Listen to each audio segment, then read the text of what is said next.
Now, how about fame, notoriety? Look, if that's your goal, cooking isn't the quickest path. If you're good, you might get written up in a magazine, get a few lines in a great newspaper. But even some of the most accomplished chefs in America don't have one of these. Your own cookbook. Imagine your face on the cover of this book, your signature recipes. But there's one final box, and what's under it is the real reason why all of you should be here today.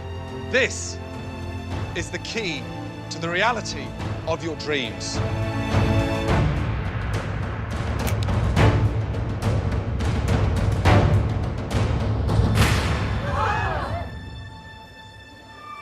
The MasterChef trophy.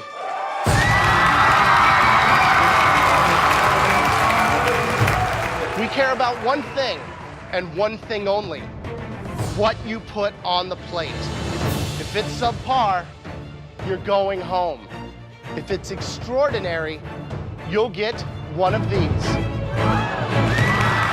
MasterChef apron.